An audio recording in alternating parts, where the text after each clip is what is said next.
This time I'm going to show you how to make these handy box bags, which are really useful as lunch bags, as bottle bags, to carry a water bottle maybe, or baby's bits and bobs. And of course, if you wanted to make the handle longer, you can extend that to make it into a shoulder bag as well.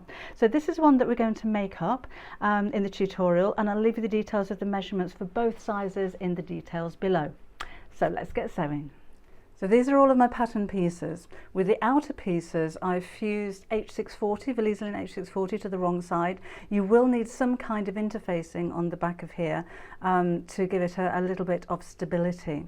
So there's 4 pieces to the outer section because one of those is the handle, and then you've got 3 pieces for the lining, and your zip needs to be at least 10 inches. As you can see, mine's an awful lot longer, as is usually the case. So let's pop the zip in there first of all. I can cut that down. The reason I say the zip to be at least 10 inches, although the bag's only 8 inches wide, is because we want to chop off the stoppers at each end so they're not sewn into the bag. So that's the reason why we did that. Okay, so let's pop the zip in first of all. So the front pieces of the bag are the 4-inch and the 9-inch pieces, and my zip is going to go facing downwards straight across here. So let's move my needle over to the left hand side. On computerized sewing machines, if you weren't aware, the stitch length can change, the stitch width can change the position of the needle. So if I take the needle right over to the left hand side, then I don't need to put the zipper foot on my sewing machine because the needle is now positioned right in the center of the zip tape.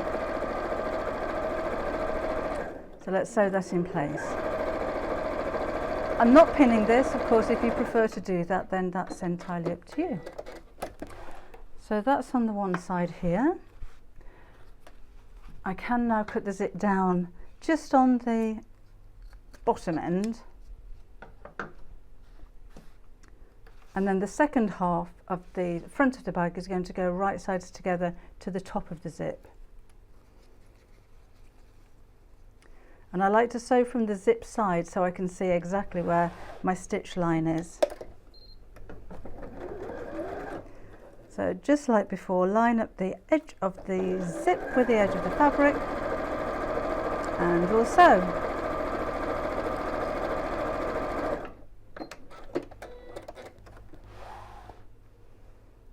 Now we need to put the lining pieces on the opposite side.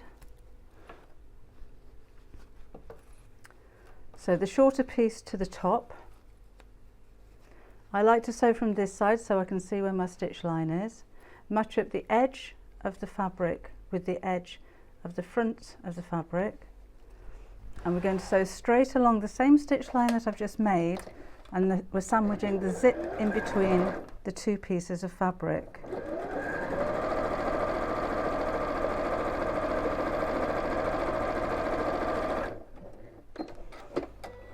One of the advantages, I think, of having the zip a little bit too long as well is that I can move that slider right out of the way, so I'm not having to manoeuvre my stitches around it. Let's do the same with the second part of the lining.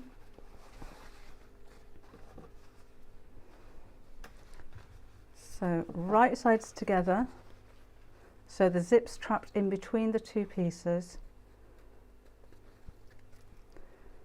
and again we'll sew.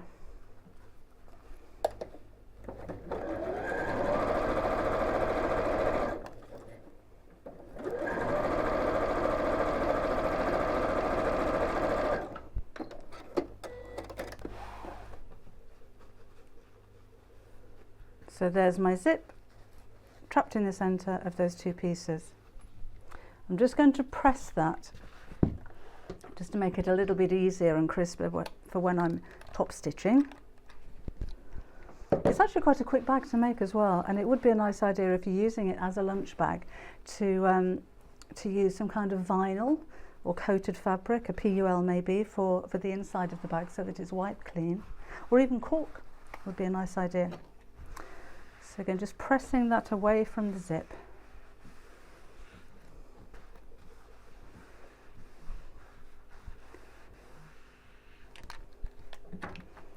And then I'm going to top stitch each side of the zip just to hold that all together. So needle back to the normal position now, and just sew along each side. And again, I'm just pulling this away from the zip.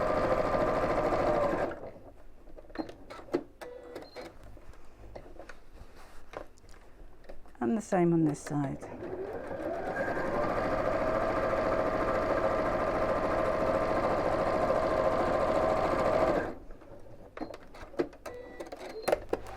Okay, now we're going to move the zip out of the way, the zip slider out of the way, and I'm going to sew the ends of the zip together here, just to make it a little bit easier to hold it all in place when I'm constructing the bag.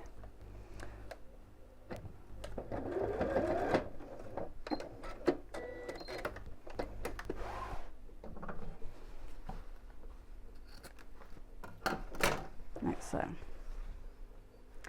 Then I'm going to need to cut a 1.5 inch box from each one of the corners of each piece, not the handle obviously, and this is what's going to make the bag base square. So I'll do lining and outer pieces together, and I'll need to cut the boxes from each corner of the backing piece and each piece of the front. So if I take my ruler, and it doesn't have to be an erasable ink pen because this is going to go inside a seam. Just line that lining up so it's square. So remember, 1.5 inch box from each corner.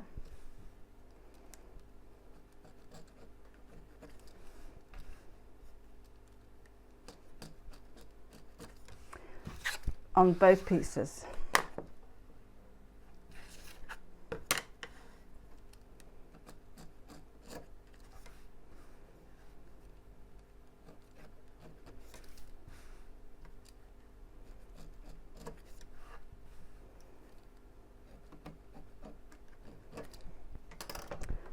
And then cut out a nice sharp pair of scissors.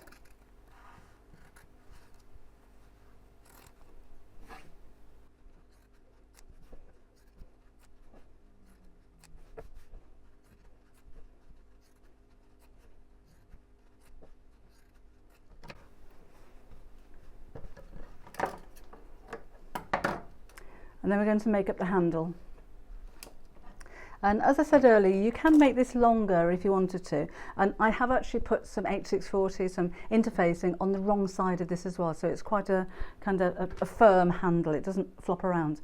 If you're making a longer handle, I'd maybe not use the interfacing, so it's a little bit softer. So what we're going to do here is to fold each side to the centre and then fold in half. Now I am going to clip this because, whoops, normally I'd press, but because we've got the interfacing on there, it makes it a little bit thick. So I find it easier just to pop a few clips in there, and then we're going to sew down each side. So it sits right next to the edge on both sides.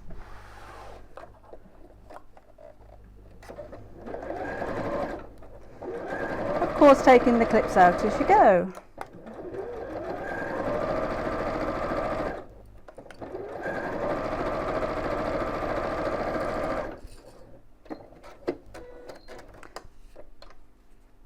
And the same on this side.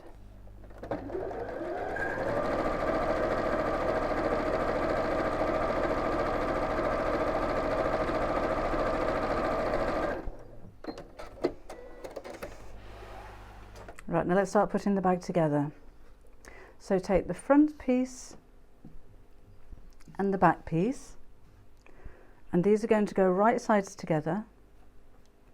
We're going to move the lining out of the way and sew from here down to the bottom, across the bottom and down the side, but not those cut out corners. So again, I'm just going to put a few clips just to hold that together while I'm sewing.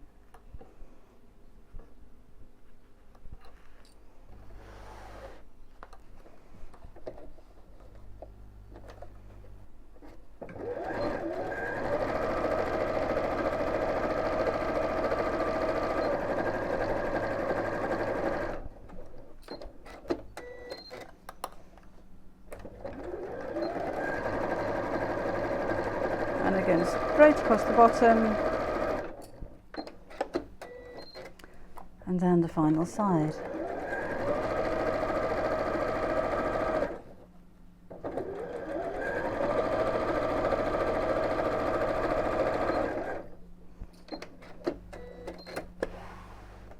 Then we're going to flip that lining out of the way, take this piece of lining out of the way, and we're going to sew the second side, right sides together.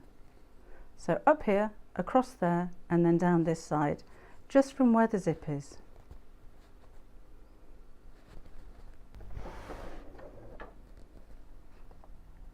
If you have a walking foot for your sewing machine, it's a good idea to use it, because you've got lots of layers of fabric now, and certainly where the fusible fleece is, you may benefit it. Don't rush out and buy a walking foot if you don't have one already, but they can be quite useful for thicker fabrics like this.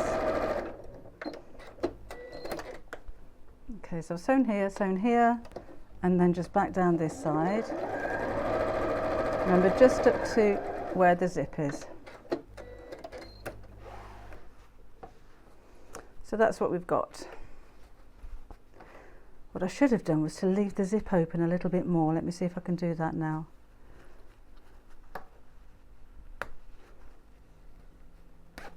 There we go. Okay.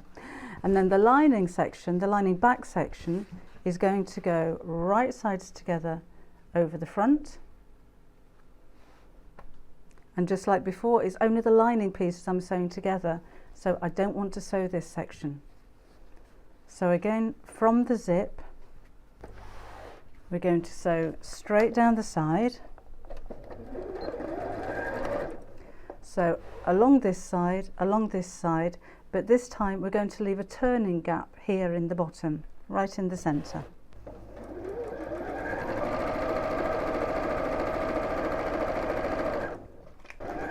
And don't forget the turning gap. How many times have you sewn straight across and then had to go back afterwards with a quick unpick? Which isn't a problem, we'll do it.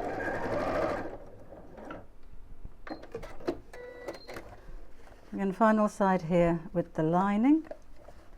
Oops, easier from this side so I can see where to stop.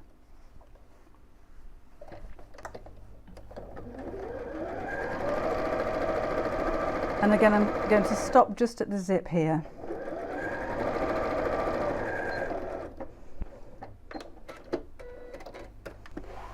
Okay, now with the zip section, because of course that's going to have a little opening at the ends there now.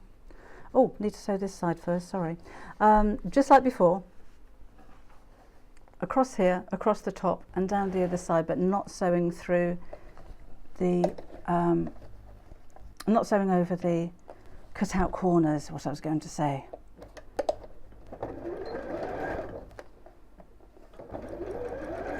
No turning up in this side, so we sew straight across here. This one.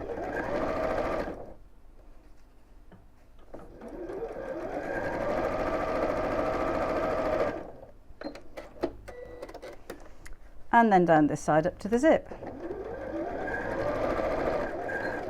Now, as I was about to say, there will be a little gap at the end of the zip here. So I'm just going to sew across the ends of the zip to fill that gap in.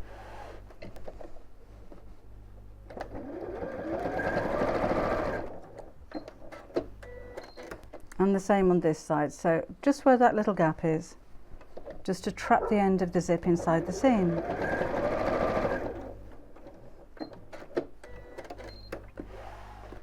Right, now let's box off the corners. So this is the top of the bag, so there's my zip, this is the top, so this is where I want the strap to go. So I'm going to feed this inside the bag and just clip that over the seam. And the same on this side, so I'll need to push this inside, make sure it's not twisted, and clip that into the seam. Then pull each side of the seam open and squish it together and reclip. So you've got the handle squished in between the two pieces like so. and then we'll sew straight across.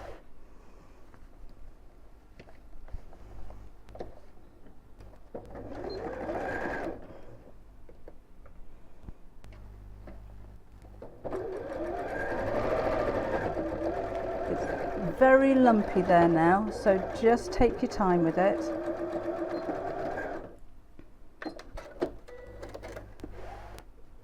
And I'm going to squish the seams in opposite directions. Just make that a little bit straighter. So I'm not worried about pressing seams open.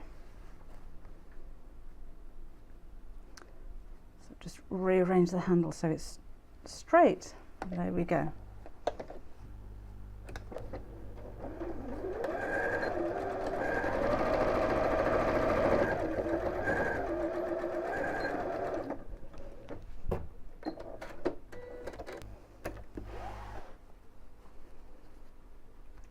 Then we'll do the same with all of the other corners. So we're just going to pull these open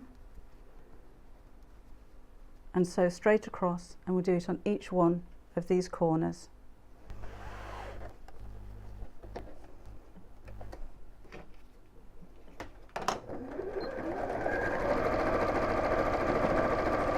So there's my 2 square bottoms and my 2 square tops of the bag. So now let's turn the whole thing through that little hole in the lining.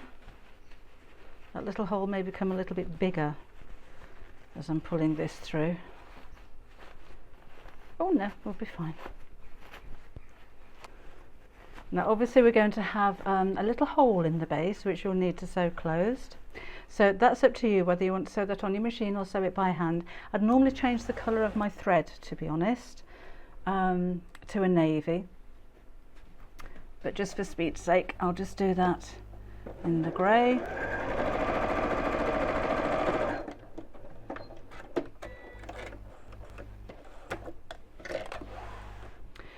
And now we can turn it right side out again.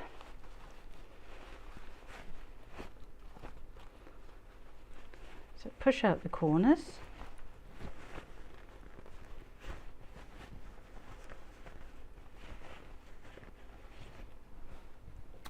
And then I'd like to give it a quick press just to encourage its square shape. And I'm also going to give it a quick spray of Best Press. If you have starch, that would help, just to help to crease those sides and make it a proper box shape.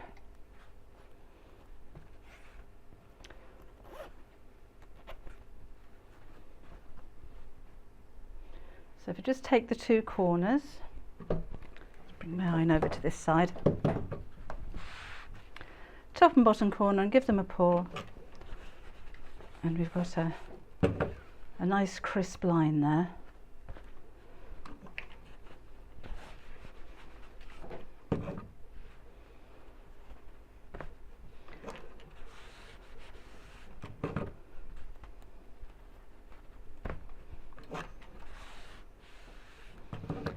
And the same on the tops and the bottoms.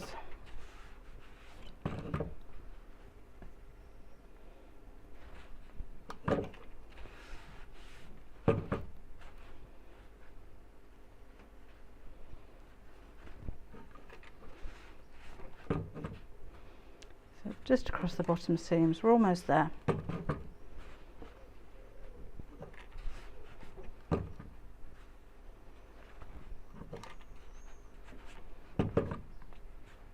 I think we need a final press at the top, so I'm going to fold all of these sides in just so I can make that flat enough to give it a quick press, because it has been turned through a couple of times, so you're going to find it a little bit crumpled up.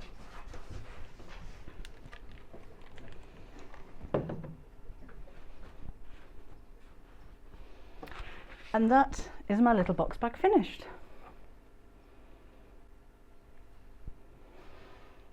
So any kind of fabrics that you like, whether you're working with something heavier like a denim or a cotton or a canvas, or even a lighter weight fabric, because you've got the interfacing on the inside to give that fabric some structure.